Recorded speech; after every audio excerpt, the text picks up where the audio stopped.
एक साधु और एक सेठ। बहुत समय पहले की बात है। एक छोटे से गांव में एक साधु रहते थे। उनका नाम था स्वामी रामानंद। वह गांव के लोग उन्हें बहुत मानते थे और उनकी विद्वता तथा संतुलित जीवन शैली के कारण उन्हें श्रद्धा का पात्र मानते थे। साधु का जीवन बहुत ही सरल था। वह हमेशा अपने समय का उपयोग ध्यान, साधना और भिक्षाटन में करते थे। उनके पास कोई स्थायी संपत्ति नहीं थी, परंतु उनकी आत्मा की शांति और ज्ञान से ही उनका जीवन संतुष्ट था। उसी गांव में एक धनी सेठ, नाम था धनराज, रहता था। धनराज ने अपने जीवन में बहुत संघर्ष किया था और उसने बहुत सारा धन कमाया था, लेकिन उसका दिल घमंड और अहंकार से भरा हुआ था। धनराज का मानना था कि धन ही सब कुछ है और केवल धनवान ही सच्चे सुखी और सम्मानित होते हैं। गांव के लोग उसे देखकर डरते थे, क्योंकि वह अपनी संपत्ति और शक्ति का हमेशा प्रदर्शन करता रहता था। एक दिन धनराज ने निर्णय लिया कि वह साधु रामानंद की परीक्षा लेगा। उसने सोचा, मैं देखता हूं कि इस साधु को कितना ज्ञान है और क्या वह सच में खुश है या केवल दिखावा करता है। इसलिए उसने एक योजना बनाई और साधु के पास गया।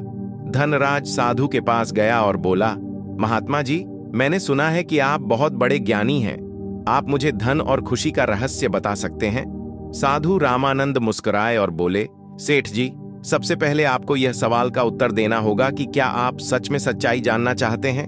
धनराज ने गर्व से कहा, बिल्कुल, मैं सच्चाई जानना चाहता हूं। साधु ने फिर उसे अपने आश्रम में बुलाया और कहा, ठीक है, अगर आप सच में जानना चाहते हैं तो मेरी बात सुने। मैं आपको एक काम दूंगा और जब आप उसे पूरा करेंगे तब मैं आपको सच्चाई समझाऊंगा।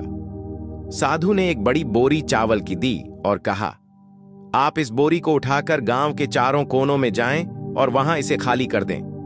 धनराज हंसते हैं बोला, यह तो बेहद आसान है महात्मा जी। और वह बोरी को लेकर गांव के चारों कोनों में गया और चावल फैला दिया। वह वापस लौटकर आया और साधु से बोला, देखिए, मैंने आपके कहे अनुसार चावल चारों कोनों में फैला दिए। अब आप मुझे बताइए कि असली खुशी क्या है? साधु ने मुस्कुराते हुए कहा, अब एक और काम करना होगा सेठ जी।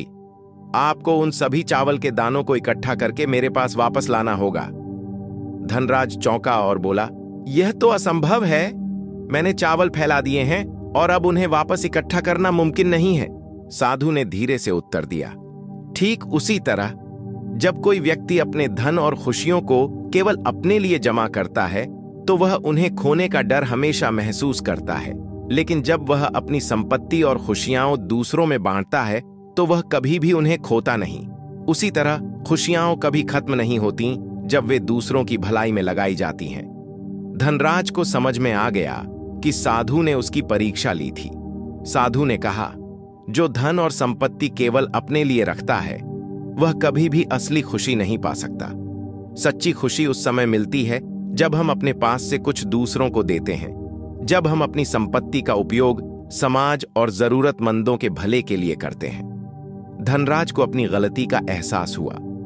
उसने समझ लिया कि उसकी संपत्ति से उसे केवल घमंड और अकेलापन मिला था, जबकि सच्ची खुशी तो आत्मीयता और दूसरों की मदद में है। उसने साधु से माफी मांगी और अपने जीवन को बदलने का निर्णय लिया। उसने अपने धन का एक हिस्सा गरीबों और जरूरतमंदों में दान कर दिया। वह गांव में आने वाले गरीबों और यति साधुओं की मदद करता और समाज में अपनी भलाई के लिए काम करता। धीरे धीरे उसका घमंड कम हुआ और उसकी आत्मा को शांति मिली। उसे वह असली खुशी और संतोष मिला जो उसने पहले कभी अनुभव नहीं किया था। अब वह सेठ धनराज न केवल बाहरी धन से बल्कि आत्मिक संतोष से भी संपन्न था।